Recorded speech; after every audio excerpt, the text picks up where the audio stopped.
Hi friends, అందరికీ నమస్కారం. Friends, వీడియోలో తెలంగాణ రాష్ట్ర వ్యాప్తంగా ఉన్నటువంటి మహిళలందరికీ కూడా మహాలక్ష్మి పథకానికి సంబంధించి ఏ విధంగా అప్లై చేసుకోవాలి, ఏవేవి డాక్యుమెంట్స్ కావాలి, అలాగే రేషన్ కార్డు లేనటువంటి వారు ఈ పథకానికి సంబంధించిన 2,500 రూపాయలను ప్రతి నెల కూడా పొందాలంటే మనం ఏ విధంగా పొందాలో దానికి సంబంధించిన పూర్తి వివరాలైతే నేను మీకు ఈ వీడియోలో తెలియజేస్తాను. ఫ్రెండ్స్, మన యొక్క రాష్ట్ర వ్యాప్తంగా ఉన్నటువంటి మహిళలకు సంబంధించి ఏ చిన్న అప్డేట్ వచ్చినా మిస్ అవ్వకుండా తెలుసుకోవాలంటే మన ఛానల్ని సబ్స్క్రైబ్ చేసుకోండి. ఇక ఏమాత్రం ఆలస్యం చేయకుండా టాపిక్ని స్టార్ట్ చేద్దాం. తెలంగాణ రాష్ట్ర ప్రభుత్వం అభయహస్తంలో భాగంగా 6 పథకాలకు సంబంధించి అప్లికేషన్లు అయితే స్వీకరిస్తుందండి.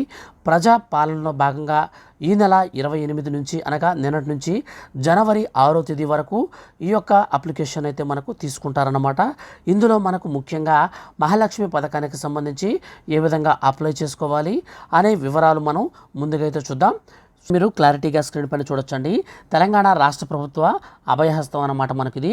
సో ఈ యొక్క ప్రజాపాలన భాగంగా ఈ విధంగా మనకు అప్లికేషన్ అయితే ఇచ్చారండి. ఈ యొక్క అప్లికేషన్లో ఫస్ట్ ఆఫ్ ఆల్ మనం ఏం చేయాలంటే, సో ఇక్కడ మీరు క్లారిటీగా స్క్రీన్ పైన కూడా చూడొచ్చు. ఇక్కడ మనం చూసుకున్నట్లయితే మనకు దరఖాస్తుదారుని అనగా ఇంటి యజమాని పేరు అయితే ఇక్కడ మీరు రాయాల్సి ఉంటుందండి. ఈ యొక్క బాక్స్లో అయితే రాసేయండి. రాసేసిన తర్వాత మీరు స్త్రీ అయితే స్త్రీ, పురుషుడైతే పురుషుడు, వాళ్ళ యొక్క బాక్సులో టిక్ పెట్టండి. తర్వాత వచ్చేసి మీ యొక్క కులాన్ని అయితే మీరు ఇక్కడ సెలెక్ట్ చేసుకోవాల్సి ఉంటుందన్నమాట. సో మీరు పుట్టినటువంటి తేదీని అయితే ఈ బాక్స్లో అయితే ఎంటర్ చేయండి. తర్వాత ఈ బాక్స్లో మీ యొక్క ఆధార్ కార్డ్ నెంబర్ అయితే వేసేయండి.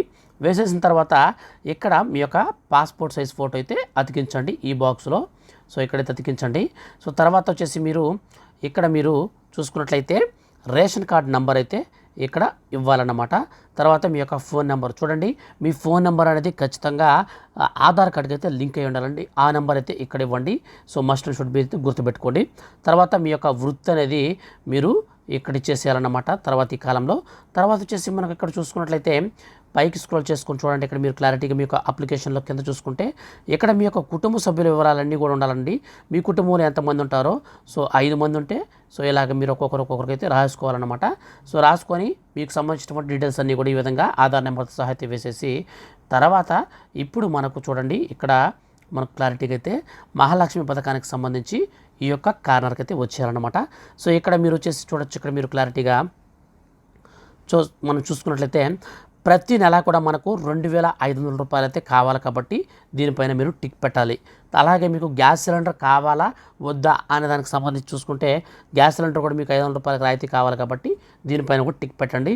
మీ యొక్క గ్యాస్ కనెక్షన్ నెంబర్ అయితే ఇక్కడ ఇచ్చేయండి. అలాగే మీకు గ్యాస్ సరఫరా చేస్తున్నటువంటి కంపెనీ ఏజెన్సీ ఉంటుంది కదా, సో ఈ యొక్క గ్యాస్ ఏజెన్సీ పేరు అయితే ఇక్కడ ఇవ్వండి. ఇక్కడ సంవత్సరానికి వినియోగిస్తున్న గ్యాస్ సిలిండర్ల సంఖ్య అయితే ఇక్కడ మీరు మెన్షన్ చేసేయండి. మెన్షన్ చేసిన తర్వాత దీనికి సంబంధించినటువంటి ప్రూఫ్స్ ఏమేమి కావాలో మనం క్లారిటీగా చూసుకున్నట్లయితే ఫ్రెండ్స్ ఇక్కడ మనం క్లారిటీగా చూడొచ్చండి ప్రూఫ్స్ అనేటివి. సో ఇక్కడ మనకు ఈ కార్నర్లో అయితే వచ్చేస్తుంది అనమాట. సో మీరు వచ్చేసి ఇక్కడ ఆధార్ కార్డు జెరాక్సు, తెల్ల రేషన్ కార్డు జెరాక్సు, ఇవి 2 ఉంటే చాలండి. దీంతో కూడా మనం డాక్యుమెంటేషన్ అనేది మనం పిన్ చేయడానికి ఇవి 2 ఉంటే సరిపోతాయి. ఇవి 2 అనేది మీరు పిన్ చేసిన తర్వాత మీరు ఇక్కడ వచ్చేసి మీ యొక్క పేరు లేదా వేలుముద్ర అయితే వేలుముద్ర, సంతకం అయితే సంతకం పెట్టేయండి. అలాగే ఇక్కడ డేట్ అయితే వేసేసేయండి. డేట్ వేసేసిన తర్వాత మీరు ఇక్కడ కూడా చూడొచ్చు. మీరు ఇక్కడ రసీదు ఉంటుందండి. ఇక్కడ ఈ యొక్క రసీదుని చాలా అంటే చాలా జాగ్రత్తగా పెట్టుకోండి. ఇక్కడ మీకు సంబంధించిన డీటెయిల్స్ అన్నీ కూడా వాళ్ళైతే వేసేసి దరఖాస్తు సంఖ్య ఇచ్చేసి మీకు ఏ పథకానికి సంబంధించి ఇక్కడ మహాలక్ష్మి కాబట్టి బాగా చూడొచ్చు. ఇక్కడ మహాలక్ష్మికి అయితే టిక్ పెట్టుకొని ఇక్కడ మీకు మీ యొక్క అర్జీదారి యొక్క సంతకం, అధికారి యొక్క సంతకం అన్నమాట. సో ఈ యొక్క సంతకం అలాగే ఈ యొక్క డీటెయిల్స్ అన్నీ చేసిన తర్వాత మీకు ఇదైతే ఇస్తారండి. ఈ యొక్క స్లిప్ అయితే ఇస్తారన్నమాట. ఈ యొక్క ప్రజా పరిపాలన దరఖాస్తు ఉంది కదా, సో దీన్ని అయితే మీకు ఇస్తారండి. సో దీన్ని మీరు ఏం చేయాలంటే భద్రంగా పెట్టుకోవాలండి. ఈ యొక్క అప్లికేషన్ అంతా కూడా మనకు వాళ్ళు చించిస్తారు. దీన్ని జాగ్రత్తగా పెట్టుకోండి. మనకు స్కీమ్కి సంబంధించి చాలా అంటే చాలా ఉపయోగపడుతుంది అనమాట. మీరు ఎలిజిబుల్ అయితే ఖచ్చితంగా మీకు ఈ యొక్క డబ్బులు కూడా రావడానికైతే ఈ యొక్క స్లిప్ అయితే ఇంపార్టెంట్గా ఉంటుందన్నమాట. సో ఇంతేనండి మహాలక్ష్మి పథకానికి సంబంధించి సింపుల్. ఈ విధంగా అప్లై చేసుకోండి. Thank you for watching.